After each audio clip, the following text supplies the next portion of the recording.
नमस्कार दोस्तों। कौन है ये रेजा पहलवी? जैसे ही ईरान में हालात बिगड़ते हैं, जैसे ही तेहरान की सड़कों पर नारे गूंजते हैं, जैसे ही ईरान के सुप्रीम लीडर खामेनेई के खिलाफ प्रदर्शन होते हैं, जैसे ही अमेरिका और इजराइल ईरान पर दबाव बढ़ाते हैं, जैसे ईरान पर हमले के बादल मंडराने लगते हैं, एक नाम अचानक सुर्खियों में आ जाता है, दुनिया भर के टीवी चैनलों पर दिखने लगता है, रेजा पहलवी।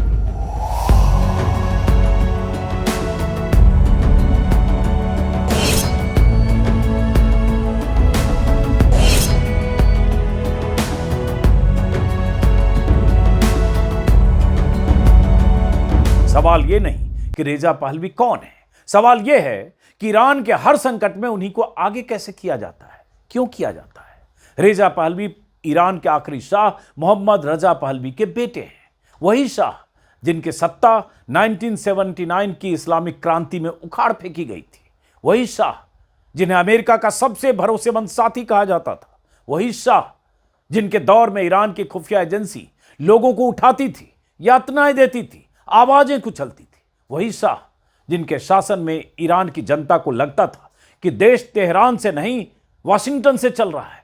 इसी गुस्से, इसी अपमान और इसी दमन से 1979 की क्रांति पैदा हुई। शाह को ईरान से भागना पड़ा, राजशाही खत्म हुई और उसी दिन से रेजा पहलवी निर्वासित शहजादा बन गए। और अब यही निर्वासित शहजादा हर रोज ईरान में तख्ता पलट के अमेरिकी और इजरायली इरादों पर अपनी मुहर लगाता हुआ बयान दे रहा है।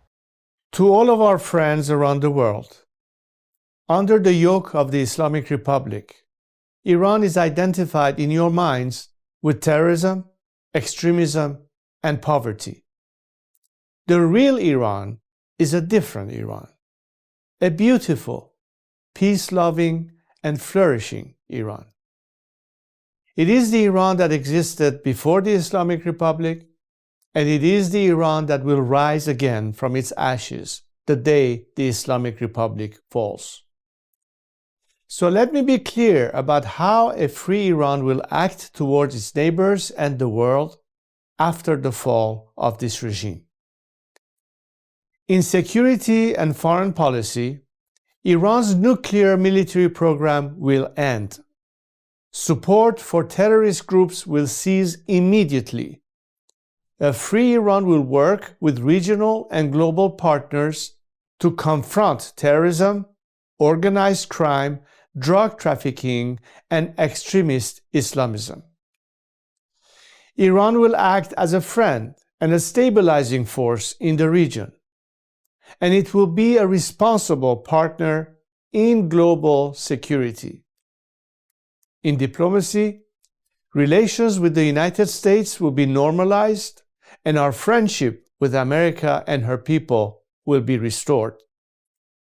The state of Israel will be recognized immediately.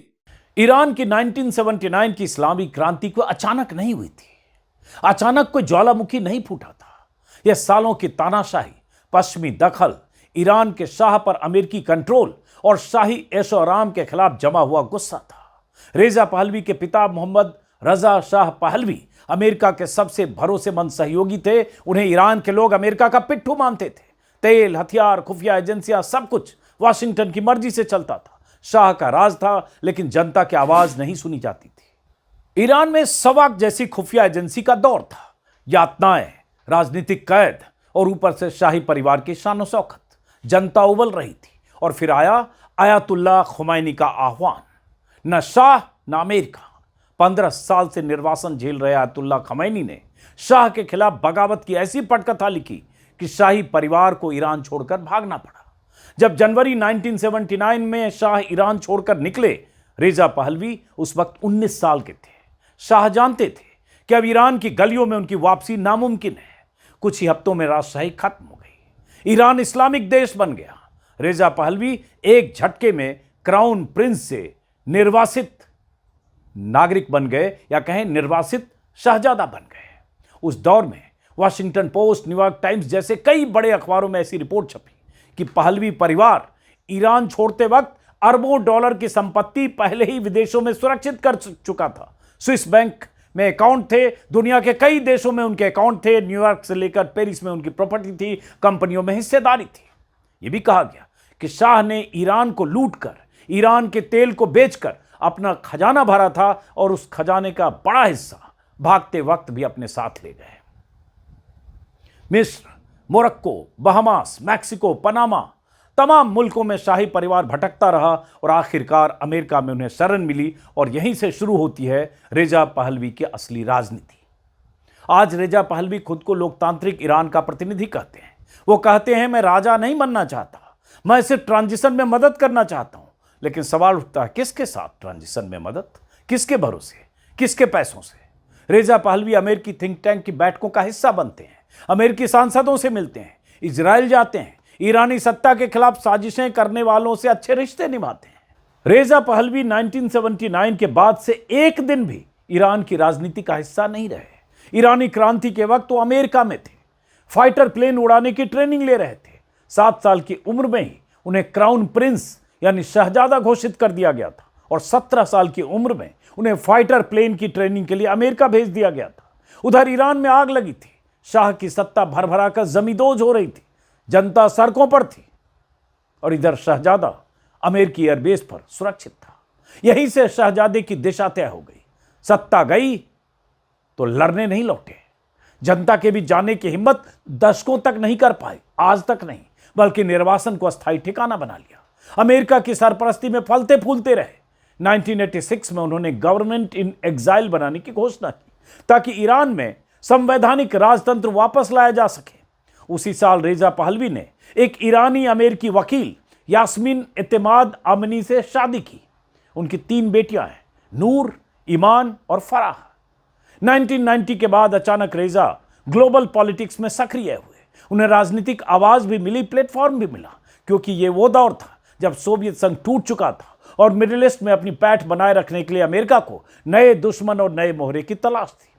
सन 2000 के बाद रेजा पहलवी अमेरिकी थिंक टैंक, अमेरिकी कॉन्फ्रेंस और मीडिया के अलग अलग प्लेटफॉर्म पर नियमित तौर पर दिखने लगे। साल 2013 में नेशनल काउंसिल ऑफ ईरान रेजा पहलवी ने बनाया, यानी एक तरीके का निर्वासित गवर्नमेंट। 2017 तक रेजा इसके प्रेसिडेंट रहे। यह एक तरह का निर्वासित विपक्षी गठबंधन था जो ईरान के इस्लामिक रिपब्लिक के खिलाफ काम करता था। इसका मुख्य उद्देश्य था फ्री इलेक्शन कराना और ईरान में सेक्युलर डेमोक्रेसी लाना, यानी अपनी वापसी। बाद में कुछ मतभेदों के चलते रेजा पहलवी इससे अलग हो गए। ईरानी इंटेलिजेंस, मिलिट्री और स्टेट मीडिया ने 2025-26 प्रोटेस्ट में रेजा को यूएस और जायोनिस्ट रिजिम के पपेट के तौर पर देखा और चिन्हित किया। न्यूज़वीक की रिपोर्ट के मुताबिक ईरान ने आरोप लगाया कि यूएस और इजराइल रेजा को पपेट एग्जाइल गवर्नमेंट का मुखिया बनाने की साजिश रच रहे थे, यानी एक ऐसी कठपुतली सरकार जिसे अमेरिका अपने इशारों पर नचा सके। अमेरिका को ईरान से दिक्कत नहीं है, धर्म से नहीं है, लोकतंत्र से नहीं है, मानवाधिकार से भी नहीं है। अमेरिका को दिक्कत है आजाद ईरान से, जो उसकी शर्तों पर न चले, जो तेल, रणनीति और ताकत के मामले में खुद फैसले करे। इसलिए ईरान पर 3 मोर्चों से दबाव डाला जाता है: सैंक्शन, मीडिया नैरेटिव और ऑल्टरनेट लीडरशिप। यहीं से बार बार ईरान में रिजीम चेंज की फाइल खुलती है। अमेरिका तख्ता पलट के इरादे को सीधे जाहिर करने के बजाय अक्सर कहता है जनता संतुष्ट है, सरकार अवैध है, लोगों में भयंकर गुस्सा है और विकल्प मौजूद है। जब भी विकल्प की बात आती है तो उंगली रेजा पहलवी की तरफ घूम जाती है। रेजा पहलवी इस पूरी प्लानिंग का बैकअप ऑप्शन है। अगर प्रदर्शन बढ़े तो रेजा, अगर खामनेई की सत्ता कमजोर हो तो रेजा, अगर सेना में दरार दिखे तो रेजा, तनाव दिखे तो रेजा, अगर दुनिया को बताया जाए कि हम किसी को थोप नहीं रहे तब भी रेजा। शाह के वक्त भी अमेरिका ने कहा था हम स्थिरता चाहते हैं। आज भी अमेरिका कहता है हम बदलाव चाहते हैं, स्थिरता चाहते हैं, शांति चाहते हैं, अमन चैन चाहते हैं। असल में अमेरिका हमेशा से बस एक ही चीज चाहता है, ईरान पर कंट्रोल, और रेजा पहलवी उसी कंट्रोल की संभावित चाबी है। रेजा पहलवी निर्वासन के बाद से आज तक ईरान की जमीन पर नहीं, ईरान से बाहर बैठकर ईरान की राजनीति कर रहे हैं। अमेरिका में सुरक्षित जिंदगी, पश्चिमी मीडिया की मेहरबानी और हर बड़े संकट में कैमरों के सामने आकर तैयार बयान। न उन्होंने कभी ईरान के प्रतिबंधों की मार झेली, न तेहरान की गलियों में आंसू गैस झेला, न युद्ध का डर देखा। फिर भी हर बार वही चेहरा पेश किया जाता है जैसे यही ईरान का भविष्य हो, क्योंकि रेजा पहलवी वो चेहरा है जिन्हें अमेरिका आराम से ईरान के सुप्रीम लीडर अयतुल्लाह खुमैनी के बरक्स तख्ता पलट के लिए एक मोहरा बनाकर दुनिया के सामने पेश कर सकता है। रेजा पहलवी कभी अमेरिकी प्रतिबंधों की मुखालफत नहीं करते। वो इजरायल की ईरान विरोधी आक्रामक नीति पर सवाल नहीं उठाते। वो कभी ये नहीं कहते कि ईरान की संप्रभुता से दूर रहो। वो हमेशा अंतर्राष्ट्रीय समुदाय से मदद की बात करते हैं, और जब वो अंतर्राष्ट्रीय समुदाय कहते हैं तो उनका मतलब होता है अमेरिका, इजरायल और उनके सहयोगी। रेजा पहलवी खुद को लोकतंत्र का पैरोकार बताते हैं, लेकिन उनके बयान रिजीम चेंज की तस्दीक करते हैं। वो खुलकर नहीं कहते हैं कि तख्ता पलट चाहिए, लेकिन वो कहते हैं यह सरकार अवैध है। वो कहते हैं सेना को जनता के साथ खड़ा होना चाहिए।